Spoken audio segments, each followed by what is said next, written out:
Hi, I'm Dr. Yusuf. I'm going to be presenting to you today the case of advanced cataract, shallow chamber, small pupil, for which you needed to do vision blue capsule staining and pupil dilation using the Malyugin ring and implantable lens. So the routine case starts with the 2.75 knife in the temporal cornea, followed by injection of the. Here we'll inject the vision blue. I injected directly without injecting any air or anything like that. The patient is very uncooperative. He moves a lot during the procedure. He had some degree of Alzheimer's disease. So capsule staining was done, and then I'll use BSS just to wash out the vision blue.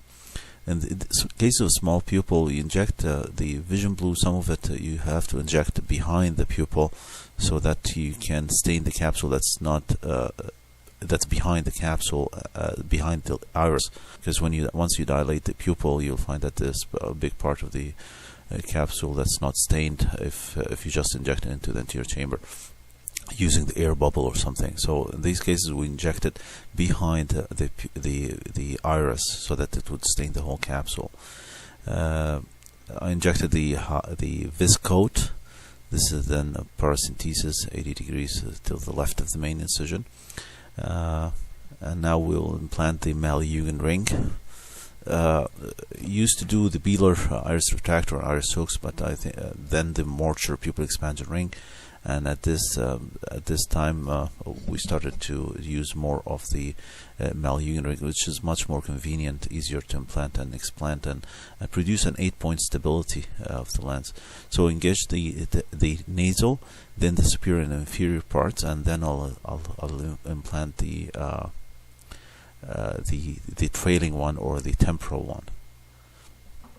Sometimes it becomes more difficult. In this case, for example, it goes after it goes out, it goes underneath the wound, which is more difficult to get.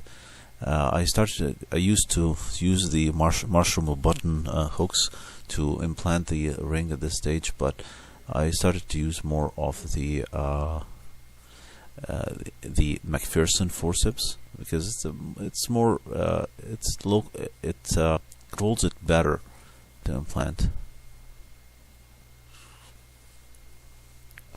Now sorry for the bad visualization. The cornea was also bad, so it's a really very difficult case. Advanced cataract, small pupil, hard bad visualization, and hard patient to deal with, because the patient was moving his eye and moving his the head. The cataract, you can see that even without the air, you can see the capsule clearly while doing the capsulorhexis, and injecting behind the iris would help to stain the capsule. If you see that this size of capsulorhexis is much bigger than the actual size of the pupil that was when we started the case. The capsulorhexis was completed to measure about 5 millimeters, 5.5 millimeters in diameter, just to cover the optics of the lens.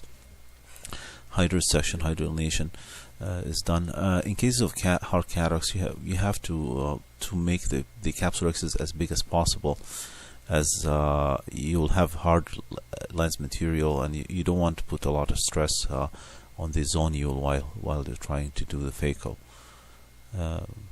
The harder the cataract, the more chopping I would use to cut the lens. So for grade 2 cataracts, I'll divide it into 4. Grade 3 I'll divide to 6. Grade 4 I divide it to 8 parts. It's usually double the grade of the nuclear cataract. So grade 4 is 8 parts. This is a grade 5 actually, but that's the maximum I can do, the 8 parts. So you saw the lens milk at the beginning. It means that there's no flow of fluid at this stage when you just engage the nucleus.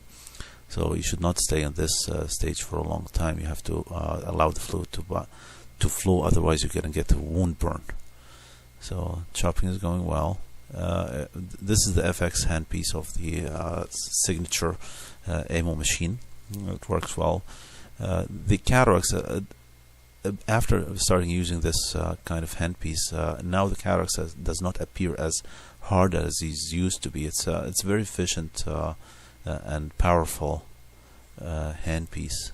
At the same time, the corneas are very clear after. So it uses more of the mechanical elliptical movements rather than just the phaco.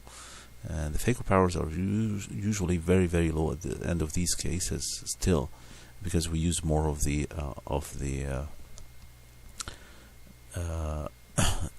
elliptical movements, mechanical rather than the ultrasonic one. Cataract removal is going well. Here you have to take your time completely and don't rush things. This is not the routine case. You have to take your time and to allow the cataract be safely removed without running into complications. So if you lose your patients in these cases, you lose the case, and actually end up taking longer when you get a complication. So if you take your time, you won't have any capsule ruptures or capsular dehiscence, and you have to be as gentle as possible. Of course, here the patient is not that cooperative, but it's going well so far. It was part of a very difficult day anyway, so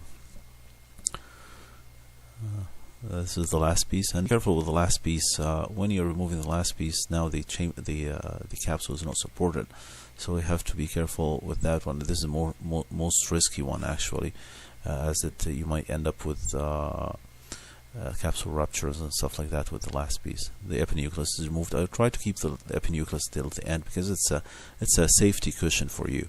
So don't try to remove the epinucleus at the beginning or when it comes into the phaco handpiece. Just push it back and put it back because this is a protection. Now I use the J cannula to clean up the capsule. You can find it. Most part of the J cannula is to make sure that it's under the capsule, especially with poor visualization. If you are not under the capsular axis, you will end up with a huge problem. Okay, so you have to be careful to make sure you're in a good position. It works well, cleaned up the capsule well. The visualization doesn't let me see very well here, so I'll inject. This is ProVisc. But again, the visualization doesn't let me see very well, so I'm gonna just go in with the chopper just to touch the capsule, make sure the capsule is there and there's no rent or anything, because there's the part that's nasal, there's a corneal scar. I can't see it very well, so just to make sure it's good. You can see there's capsular scarring that has a curved appearance, which can trick you as okay, this is that capsular rent or what. So it's not, thank God. I implanted a 3-piece lens, and here this is the ZA9003. I implanted it cautiously because again I wasn't sure about the intactness of the capsule, so I started as like a 2-step stage to push it and make sure it's okay, and implanted the 3-piece lens here to make sure. I wasn't sure about the intactness of the lens. As you see, I dislocated the Malyugin ring, and I have a specific technique for removing it. It's easier than what's described by the company. So there's a special video for the Malyugin ring that takes a little longer. So go ahead and view that one. I'm removing all the ProVisc and Viscoat from the anterior chamber. The case is doing very, very well, and almost done. This is the hydration of the wounds. You have to be careful when you hydrate a wound with small pupils, because a lot of time you get prolapse. So hydration with IV locks went well.